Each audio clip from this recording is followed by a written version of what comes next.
नमस्कार, crime news में आपका स्वागत है। मैं हूं आप सबके साथ अनूप। अगले आधे घंटे तक हम आपको बताएंगे आपके प्रदेश की हर वो वारदात जिसका सीधा आपसे सरोकार है। पूछेंगे पुलिस प्रशासन से सवाल, देना पड़ेगा हर एक जुर्म का जवाब। करेंगे छोटी से छोटी वारदात की गहन पड़ताल। तो चलिए शुरू करते हैं खबरों की पड़ताल।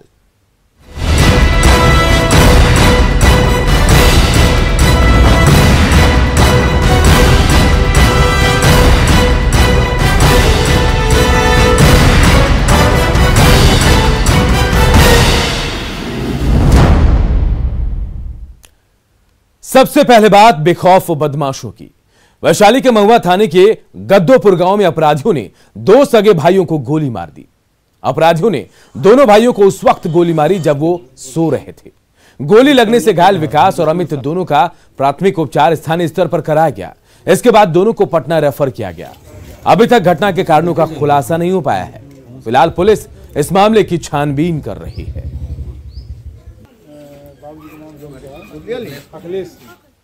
कारतूस है 7 का और एगो अपाची आया था 9 है वही 1:19 में और लड़का सबको छोड़ के और 19:23 में वो लड़का छोड़ के चल गया है। और उसको बाद ये में आया अपाची एगो, जब दानादान छोड़ा है ना तो अमित भैया के पापा निकले हैं, जब रख दे हैं तो लड़का सब भाग गया है। 20 के लगभग की घटना है। दो भाई सो गए थे, अमित और विकास। सोए अवस्था में जो है उनको गोली मार दी गई है। दोनों की स्थिति नाजुक है। प्राथमिक उपचार के बाद उनको पटना के एपेक्स हॉस्पिटल में भी वर्तमान इलाज चल रहा है। अभी पुलिस को कुछ मिला है क्या? नहीं, अभी बहुत कुछ नहीं मिला है। हम लोग उसको छानबीन कर रहे हैं। खबर सुपौल से है। एक कांस्टेबल अपने हथियार से चली गोली से घायल हो गई। घायल कांस्टेबल त्रिवेणीगंज थाने में पदस्थापित है, जो कि गया की रहने वाली है। वो आज सुबह अपने इंसास राइफल को साफ कर रही थी और इसी दौरान चली गोली उसके सीने में जा लगी। इलाज के लिए उसे सदर अस्पताल लाया गया, जहां इलाज की समुचित व्यवस्था नहीं थी। तब उसे प्राइवेट क्लिनिक में भर्ती कराया गया। मामले की जांच के लिए एफएसएल की टीम को भी बुलाया गया है। एफएसएल टीम को बुला लिए हैं। अभी हम जान बचाने की कोशिश कर रहे हैं। अभी हालत ठीक है। ये एक्सीडेंटल फायर है, अपना ही आर्म हैंडल कर रही थी, उसमें फायर हुआ। रंजिशों की परिणति अक्सर खून खराबे में होती है। बांका में भी कुछ ऐसा ही दिखा, जहां एक तांत्रिक की गोली मारकर हत्या कर दी गई। मृतक गुलाटी मलिक मुंगेर का रहने वाला है, लेकिन कई सालों से वो अमरपुर में रह रहा था। बीती देर रात अपराधी उसे घर से उठा कर ले गए और फिर गोली मारकर उसकी हत्या कर दी गई। परिजनों का आरोप है कि हत्या रंजिश में की गई है। इधर सुपौल में अपराधियों ने पूर्व वार्ड पार्षद की गोली मारकर हत्या कर दी है। हत्याकांड मामले को लेकर पुलिस ने जांच शुरू कर दी है। 3 लोगों को हिरासत में भी लिया गया है। तीनों ने सदर थाने में तीनों से पुलिस ने पूछताछ की है। आपको बता दें कि सुबह ललित यादव की अपराधियों ने हत्या कर दी। 4 नकाबपोश अपराधियों ने इस घटना को अंजाम दिया। घटना सुपौल नगर परिषद के वार्ड नंबर 28 की है।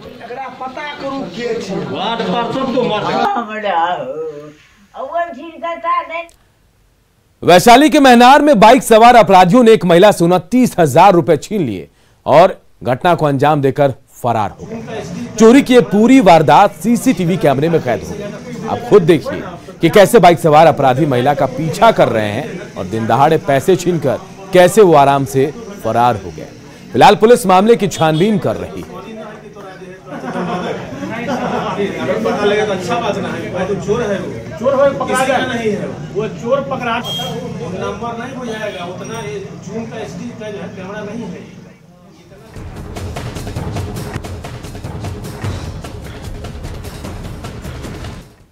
खबर मुजफ्फरपुर से, जहां भारत फाइनेंस नाम के संस्थान में अपराधियों ने लूट की बड़ी वारदात को अंजाम दिया। लुटेरे 6.5 लाख रुपए के साथ सीसीटीवी कैमरा और लैपटॉप भी अपने साथ ले गए। लूट की वारदात रात की है। मुजफ्फरपुर में हाल के दिनों में अपराध की घटनाएं बढ़ गई हैं। अय्यापुर में लूट की इस घटना के बाद एक बार फिर मुजफ्फरपुर पुलिस पर सवाल उठ रहे हैं।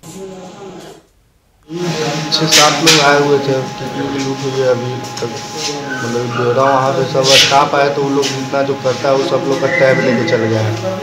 ठीक है, वही 6 साढ़े 6 के आसपास। 6 साढ़े 6 लाख रुपए। उस समय कर्मचारी कौन कौन थे वहाँ पे? वहाँ पे स्टाफ लोग थे, 5-6 लोग थे स्टाफ लोग। कहते हैं कानून के राज में सबको सुरक्षा मिलती है, लेकिन सहरसा में शायद ऐसा नहीं है। तभी तो दबंगों की वजह से एक परिवार अपने ही घर में कैद रहने को मजबूर है। स्थायी रास्ता होने के बाद भी परिवार के लोग पिछले 2 सालों से अपने घर जाने के लिए बांस की सीढ़ी का सहारा ले रहे हैं। और इसके बावजूद परिवार के लोग नगर परिषद, अंचल कार्यालय, अनुमंडल कार्यालय से लेकर जिलाधिकारी तक को रास्ते के लिए मिल चुके, उनसे गुहार लगा चुके, उनकी बातें लेकिन सुनी नहीं जा रही। लिहाजा घर के लोग अपने ही घर में कैदी जैसे रहने को मजबूर हैं। 1 कट्ठा जमीन में घर बना के रह रहे हैं। आगे इस जमीन में जो है 6 फीट का रास्ता है, जो कि रास्ता ब्लॉक कर दिया है। पीछे वाले जमीन से निकलना होता है, वो भी अब कहते हैं हम घेर लेंगे, अपना रास्ता का बंदोबस्त करो।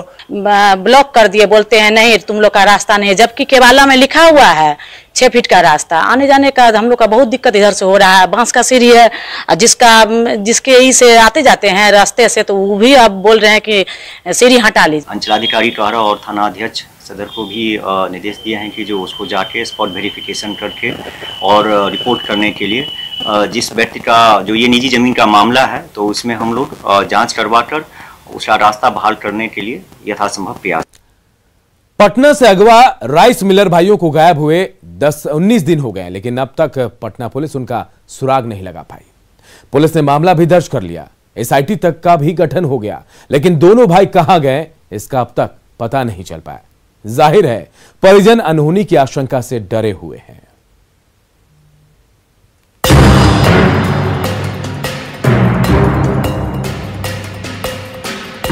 पुलिस कर रही जल्द पता लगाने का दावा।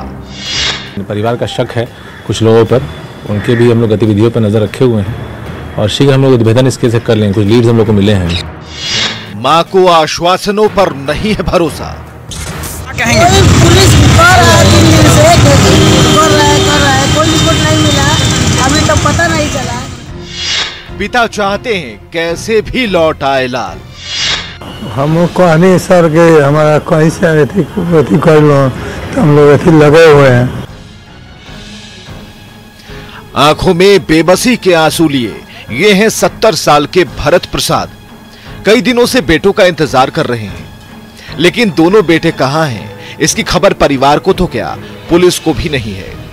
मामला दर्ज हुआ, SIT का गठन हुआ, लेकिन 20 दिन बीतने को हैं, फिर भी भाइयों का पता नहीं चल पाया है। डिप्टी CM मुलाकात करने घर तक पहुंचे, DGP तक ने आश्वासन की घुट्टी पिलाई, लेकिन बेटों को लेकर अनहोनी की पीड़ा कम नहीं हो पा रही है।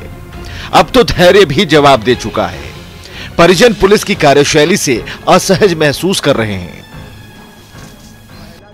रोज हो रहा है ऐसी छानबीन हो रहा है, सब लोग कह रहा था, हम लोग सुन रहे थे।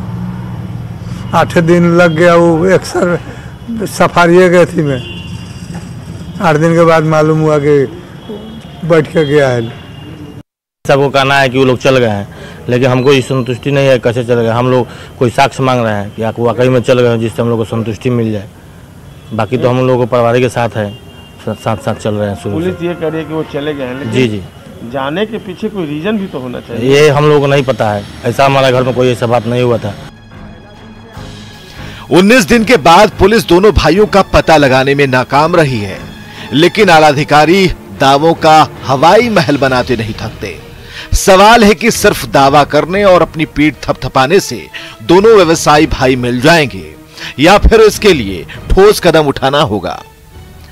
हम लगातार FIR दर्ज करने के बाद लगातार उस केस को हर दिन हम लोग देख रहे हैं और टीम्स बाहर भी रेड कर रही हैं। हम लोग हर एंगल से देख रहे हैं। किडनैपिंग वाली बात जो FIR में आई है उसकी पुष्टि फिलहाल तो फुटेज से नहीं हुई है, लेकिन परिवार का शक है कुछ लोगों पर, उनके भी हम लोग गतिविधियों पर नजर रखे हुए हैं और शीघ्र हम लोग उद्भेदन इसके से कर लेंगे। कुछ लीड्स हम लोग को मिले हैं। 2 दिन पहले ही CM नीतीश कुमार ने धमकी भरे अंदाज में पुलिस की कार्यशैली सुधारने की नसीहत दी है, लेकिन जो आंकड़े हैं वो पुलिस की कार्यशैली पर सवाल खड़े करते हैं। राज्य में जनवरी से सितंबर तक औसतन 638 अपहरण के मामले सामने आए, जबकि सिर्फ अक्टूबर महीने में 765 केस दर्ज हुए। फिरौती के लिए अपहरण की बात करें तो 9 महीने में औसतन 2.2 मामले आए, जबकि सिर्फ अक्टूबर में 5 केस फाइल हुए। न्यूज़ 18 के लिए पटना से संजय कुमार की रिपोर्ट। तो 19 दिन बाद भी पुलिस के हाथ खाली और इसके बाद अब सवाल उठना भी लाजमी है। सवाल ये कि आखिर पुलिसिया कार्रवाई इतनी सुस्त क्यों है।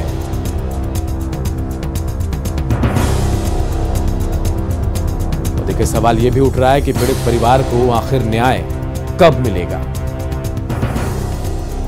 या फिर दूसरे मामलों की तरह ही इस मामले का भी हश्र होगा। पाकुड़ के अमड़ापाड़ा स्थित पंचूवाड़ा सेंट्रल कोल ब्लॉक में भीषण चोरी हुई। कोल ब्लॉक से 60 करोड़ से अधिक की मशीन और लोहे की चोरी का मामला सामने आया।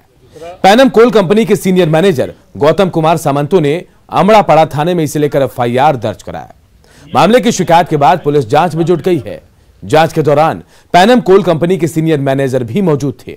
उन्होंने ब्लॉक का दौरा कर हालात का जायजा लिया। वहीं मौके पर मौजूद पुलिस ने कई बिंदुओं पर अपनी जांच की है।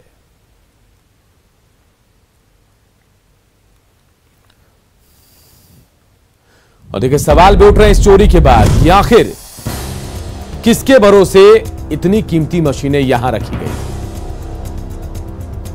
और पुलिस को सूचना क्यों नहीं दी गई, और अगर काम बंद हो गया था तो काम बंद होने के बाद मशीनों का यहां क्या काम था। और बात एक ऐसे शख्स की जो पुलिस में तो है लेकिन काम अवैध करता है।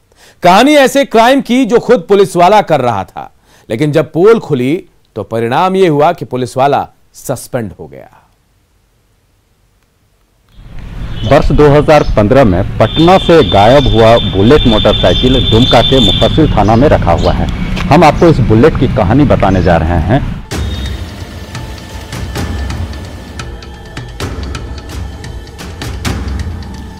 शान की सवारी कहे जाने वाली इसी बुलेट की सवारी दुमका पुलिस के दारोगा अखलाक खान को महंगी पड़ गई। 2011 मॉडल के इस चमचमाती बुलेट में नंबर प्लेट तो नहीं लगा है, लेकिन पुलिस की नेम प्लेट जरूर लगी है। इसी बुलेट पर सवार होकर जब दुमका मुफस्सिल थाने के एएसआई अखलाक खान सड़क पर निकलते थे तो देखने वाला देखता रह जाता था। लेकिन जब इस बुलेट की सच्चाई सामने आई तो खाकी वर्दी पर ऐसा दाग लगा जिसने कई गंभीर सवाल खड़े कर दिए। इसका जो खुलासा हुआ वह काफी मजेदार है। दरअसल एएसआई द्वारा बुलेट शोरूम में इसको सर्विसिंग के लिए दिया गया था और जब सर्विसिंग समाप्त हुआ तो बुलेट के जो ओरिजिनल मालिक हैं उसके मोबाइल पर मैसेज गया कि आपका सर्विसिंग पूरा हो गया है, आकर अपनी गाड़ी ले जाए। सालों से इस बुलेट की सवारी कर चुके दुमका थाने के एएसआई अखलाक खान ने इस बुलेट को सर्विसिंग के लिए दिया था। शोरूम ने जब सर्विसिंग पूरा होने का मैसेज भेजा तो वो असली मालिक पटना निवासी दिवाकर कुमार के मोबाइल पर पहुंच गया। 2012 में खरीदी गई ये बुलेट 2015 में चोरी हो गई थी। इसकी एफआईआर भी एसके पुरी थाने में दर्ज कराई गई थी, लेकिन 5 साल बाद तक ये बुलेट अपने असली मालिक से दूर रही। बिहार पुलिस द्वारा जो है दुमका पुलिस से संपर्क किया गया और मामले की गंभीरता को देखते हुए एसपी ने जो एएसआई जो इस बुलेट पे चल रहे थे अखलाक खान उसे निलंबित कर दिया है। लेकिन जो सबसे महत्वपूर्ण सवाल है जो कि चोरी का बुलेट एक एएसआई के पास कैसे आया, यह अभी जांच का विषय है और इसी बिंदु पे जांच हो रही है। पंचम कुमार झा, न्यूज़ 18 दुमका। और अब सवाल भी उठ रहे हैं। सवाल ये कि अखलाक के पास आखिर ये बुलेट कैसे पहुंची, एएसआई अखलाक उनके पास ये बुलेट आखिर कैसे पहुंची, सवाल उठ रहा है। और सवाल ये भी उठ रहे हैं कि क्या एएसआई जो अखलाक हैं उनकी बाइक चोरों से साठगांठ है। और सवाल ये भी कि पटना से दुमका तक आखिर ये बुलेट कैसे पहुंच गई। जंगली जानवरों के शिकार पर प्रतिबंध है, लेकिन फिर भी बेजुबान जानवरों का शिकार लगातार जारी है। ताजा मामला झारखंड के चतरा से है, जहां हंटरगंज के दलगोमा और कोरिया के जंगलों में वन विभाग की छापेमारी के दौरान हिरण की खाल, सींग और 2 सिर बरामद हुए। हिरण का शिकार करने के आरोप में एक शख्स भोला बैगा को गिरफ्तार भी किया गया है। वहीं हिरण का शिकार करने के आरोप में 8 अन्य लोगों के खिलाफ वन्य जीव सुरक्षा अधिनियम के तहत मामला दर्ज किया गया है। आपको बता दें कि कुछ दिन पहले जंगल से भटककर गांव में पहुंचे 2 हिरणों का लोगों ने शिकार किया था। इसके बाद वन विभाग हरकत में आया है और सवाल भी उठ रहे हैं। देखिए, सवाल यह कि प्रतिबंध के बावजूद कैसे जानवरों का शिकार हो रहा है। क्या वन विभाग लापरवाह बना हुआ है? क्या ये उसकी लापरवाही नहीं है? और सवाल यह भी कि लोगों को आखिर जागरूक क्यों नहीं किया जा रहा? बीते कुछ दिनों में मधेपुरा पुलिस ने अवैध हथियार बनाने वालों पर शिकंजा कसा है। पुलिस ने लगातार 3 मिनीगन फैक्ट्री का खुलासा किया। ग्वालपाड़ा में छापेमारी के दौरान पुलिस को भारी मात्रा में निर्मित और अर्धनिर्मित हथियार मिले। साथ ही 3 लोगों को गिरफ्तार भी किया गया। 5 सितंबर भौन गांव में और फिर 3 अक्टूबर को चौसा के पैना में भी मिनीगन फैक्ट्री का खुलासा किया गया था। 21 छोटे और बड़े आइटम हैं जो कि वहां से जब्त किए गए हैं। सभी को विधिवत जब्त करके माननीय न्यायालय में पेश किया जाएगा। ये जो 2 व्यक्ति अरेस्ट हुए हैं, इनसे हमने पूछताछ की है। इनसे हमें काफी अहम जानकारियां मिली हैं कि इन्होंने कितने हथियार अभी तक बनाए हैं, कितने में बेचते थे और ये लोग यहाँ पे कब से काम कर रहे हैं। और देखिए, अब सवाल भी है न्यूज़ 18 के सवाल के छोटे से जिले में कितने गन फैक्ट्री हैं और अगर यहां गन बनाई भी गई तो कहां कहां इसकी सप्लाई की गई। और क्या यह माना जाए कि पुलिस की मिली भगत भी है इसमें। कटिहार से बंगाल से सटे बिहार बंगाल के ओपन बॉर्डर पर शराबबंदी के बावजूद बंगाल सीमा से सटे बिहार में शराबबंदी का कोई असर नहीं। स्थानीय लोगों की माने तो इलाके में शराबबंदी पूरी तरह से फ्लॉप है। बलरामपुर प्रखंड स्थित वीरनगर के खुली सीमा के पास स्थानीय लोगों से बातचीत के हमारे सहयोगी सुब्रत गुहा। इस बीच हम आए हैं कटिहार जिला के बिहार बंगाल बॉर्डर पर। ये बॉर्डर है और ये वीरनगर का इलाका है और इसके पीछे महज यहाँ से ये बॉर्डर अगर आप पार करते हैं तो आप बंगाल चले जाते हैं, यानी उस प्रदेश में शराबबंदी कानून नहीं है और बिहार में शराबबंदी लागू है। इस बीच इस ओपन बॉर्डर इलाके में क्या स्थिति है शराबबंदी को लेकर और स्थानीय लोग किस तरह से देखते हैं। हमारे साथ बड़ी संख्या में स्थानीय लोग हैं जो यहाँ के शराबबंदी कानून को हर दिन बारीकी से देखते हैं और बिहार में जो शराबबंदी है उसको सही रिपोर्ट दे सकते हैं। आइए हम बात करते हैं यहाँ के लोगों से। क्या है शराबबंदी का आलम? बिहार बंगाल बॉर्डर है, ओपन बॉर्डर है, क्या है शराबबंदी का, क्या स्थिति है यहाँ? जी, हमारे यहाँ पे जो शराब बिहार में जिस प्रकार से पूर्ण रूप से शराबबंदी है वो चीज़ हमारे बिहार में नहीं दिखा जा रहा है। ये जो अभी हम लोग जहाँ खड़े हैं ये बलरामपुर प्रखंड के वीरनगर गांव है और ये कटिहार जिला के अंतर्गत पड़ता है। तो रही बात ये जो बिहार और बंगाल का बॉर्डर होने के कारण से किसी भी प्रकार पर शराबबंदी पर कोई पाबंदी नहीं है। क्या स्थिति क्या लगता है देखने में, शराबबंदी प्रभावी है बिहार के इस इलाके में? यहाँ पर तो कोई प्रभाव नहीं दिखता। यहाँ तो खुलेआम बिक रहा है, जाता आता पीता है, कोई नहीं है। तो निश्चित तौर पर यहाँ के लोगों का अगर मिली जुली प्रतिक्रिया माने कुल मिलाकर जो बात आ रहा है कि बिहार बंगाल के इस बॉर्डर इलाके में शराबबंदी है वो किसी भी तरह से सक्सेस नहीं है, यानी पूरी तरह शराबबंदी फ्लॉप शो है। कटिहार से सुब्रत, न्यूज़ 18 के लिए। और क्राइम न्यूज में खबरें और है, बने रहिए हमारे साथ। जल्द लौटते हैं एक छोटे से ब्रेक के बाद। नए साल से पहले सिवान पुलिस अलर्ट मूड पर है। खासकर अपराधियों और शराब तस्करों पर नजर रखी जा रही है। जिले में बिहार और यूपी का बॉर्डर है। तस्कर यूपी के रास्ते शराब की खेप को बिहार लेकर पहुंचते हैं। ऐसे में श्री करपुर चेक पोस्ट पर सघन तलाशी ली जा रही है। हर आने जाने वाली गाड़ी को चेक किया जा रहा है। बॉर्डर का जायजा लिया हमारे सहयोगी मृत्युंजय कुमार सिंह। सिवान बिहार यूपी का बॉर्डरिंग इलाका होने के कारण 1 जनवरी को लेकर सिवान पुलिस पूरी तरह से अलर्ट मूड में आ गया है।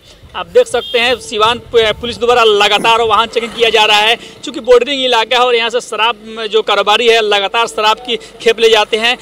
फौज नया साल है जिसको लेकर लगातार आप देख सकते हैं पूरी तरह से जो पुलिस है मुस्तैद है। वहाँ जांच के जांच चालान काटा जा रहा है और लगातार पैनी नजर है कि जो शराब माफिया है वो शराब लेकर नहीं जा। नए साल को देखते हुए सिवान एसपी द्वारा ये लगातार आदेश दिया गया है और चेकिंग की जा रही है। किस तरह का चेकिंग किया जा रहा है और क्या? वाहन चेकिंग है हो रहा है, जैसे माने कोई अपराधी के हथियार लेकर नहीं जा रहा है। ऐसे छीन छान की घटना अधिक दिन प्रतिदिन बढ़ते जा रही है।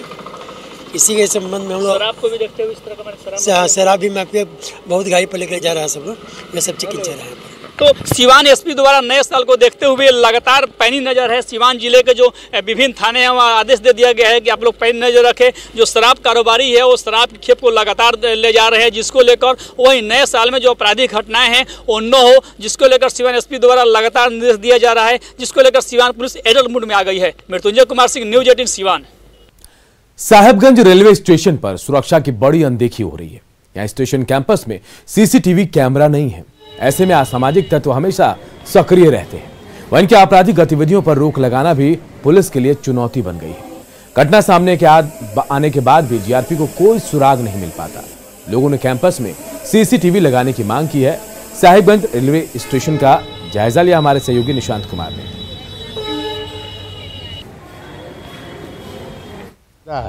और सुविधा जैसे सीसीटीवी कैमरा स्टेशन के किसी इर्द गिर्द में नहीं। पॉकेट मार इस तरह ही घूमते रहते, देखते ही मौका पाते ही पॉकेट मार लेते हैं। बाइक तक लगा हुआ ताला तोड़ के बाइक लेके भाग जाते हैं। बच्चा गायब हो जाता है। बहुत तरह के लेडीज़ों को भी सुविधा असुविधा होते हैं, छेड़खानी, बहुत तरह की बातें होती रहती है। इस तरह का असुविधा बहुत सारे हैं। और इस बुलेटिन में फिलहाल इतना ही, लेकिन खबरें लगातार जारी है। आगे देखिए अपना बिहार।